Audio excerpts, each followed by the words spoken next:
Well, hello everybody. Mr. Rajamaki has kindly let me drive this hire car, Mitsubishi Colt, wherever it is, around the circuit, just to show everybody the circuit and see the full circuit. So obviously here we go through the pit lane, or the pit exit, which takes us out onto the straight. So it feels really narrow when you're in the racing car, especially the Formula 1 car. And then you can get out onto the back straight then, and you can see then how far this straight goes. So basically you come out here and you warm your tyres up to start with, just sliding, back and forth. And we would then usually come down to the first cone. So in the F1 car you're flat out, you're probably clicking 6 now, flat out, foot to the floor, believe it or not. And then you're braking at this first cone. Although if you're really brave, you brake for the black cone, the second one. It looks far, but when you're doing, I don't know what it is, 160 miles an hour, then it's pretty tight. And then down to third, and then you would go right. But we'll go straight ahead now, just to show the length of this straight if we didn't turn there.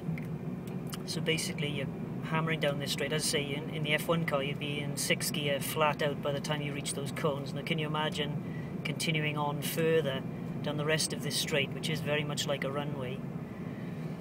There's the 200 metre board, there's the 100 metre board.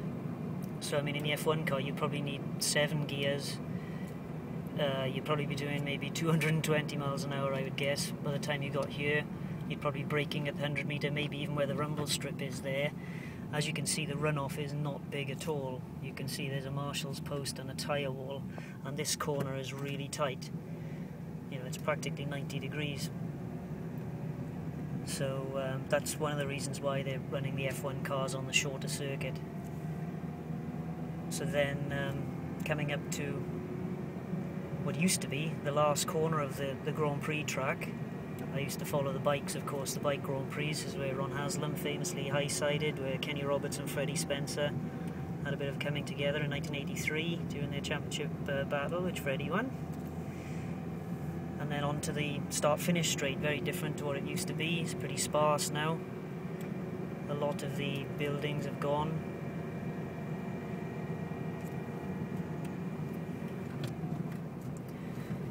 So along this straight, what's really fascinating is how banked these curves are. It's very much like a bowl.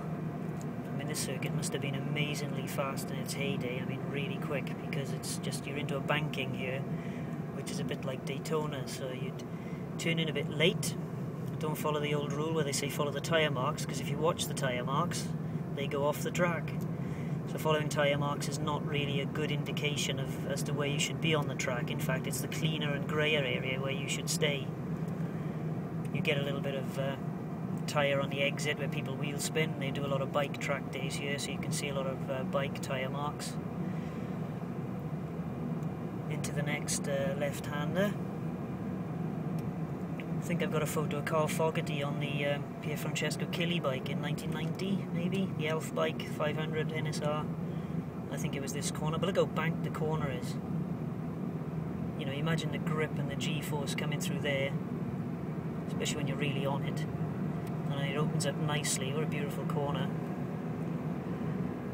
And then straight up where we join then, I believe, the half circuit that we've been running. No, we got a little bit more. We got another left-hander first. No, it is right. Here we are. We've just joined now the circuit that we're actually been driving. So this is a left-hander. So you stay out wide, come in, clip the apex to the cone there, run out wide, let the car run. So while you're building speed. Lots of tyre marks here. Straight ahead, then you're just looking to the right for that marshal's post there, and that's sort of where your apex is. It's a little bit later than that, but it's pretty much here. So you start pulling yourself in again. It's very banked, so it sucks you in. The F1 car, it's absolutely fantastic. You just feel the G-force and pulls you right into the inside. You've got to keep pulling it tight now. And then you see this yellow cone there. That means you've got to change down to second. This is called the safe zone, where you've got to be in second gear, it's the rule, and you can't accelerate until your wheel's straight and until you've passed, well, these cones they say, but I think most of us accelerate as soon as we see the cone. So you come up to this straight, heading to the lights, you brake here, down to third, see where those lights are there. That's when you begin to peel in. You're looking then for a curb on the inside. There it is. So you're pulling in there, and then your apex is pretty much here, and then you're accelerating and accelerating and accelerating out. And then back out onto the straight. Now the cone there is an overtaking zone, so if you're catching somebody, the person's got to go to the left, you go to the right, and you just blast down the outside. Or on the right hand side, they've got to stay on their line, so they don't indicate to move off their line, which is a bit unusual for track days, because usually what happens is they put an indicator on, or they wave that they're going to go left, they're going to go right. But on this one, they've got to stay on the line, and it's for you to pass them only on the straight. So now we'll do the shorter circuit. You'll see how much shorter it is now. So down then into this corner, you sort of want to get the second cone really, and then you want to straighten slightly for this cone. And then what happens is, because we joined the old circuit, there's a camber change right here, so it drops, and then you head out a little bit towards that cone, and then you pull it back across, and then you're aiming for the change of tarmac there, as wide as you can get, and then you just turn the steering once, and then you pull it into the cone, as I say. And as you can see now, we're back into the circuit that we've been using. That cone I think is called Hansen, and this one is called Carousel.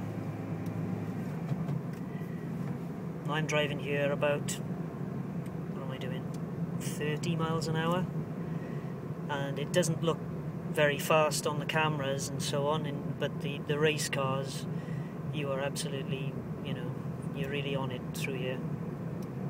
And it's great because it just glued to the ground, it just pulls you in, sucks you right into the inside. You can see the outside is very black, gives you an idea of where you shouldn't be, because there's all skid marks then. You can see all the braking and all that, where people have gone offline. That's pretty much what it means. You've got to try and stay on the grey stuff.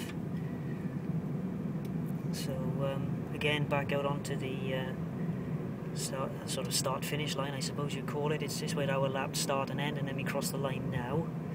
Although the checkered flag comes out about here, and that's Anderstorp. Hope you enjoyed that.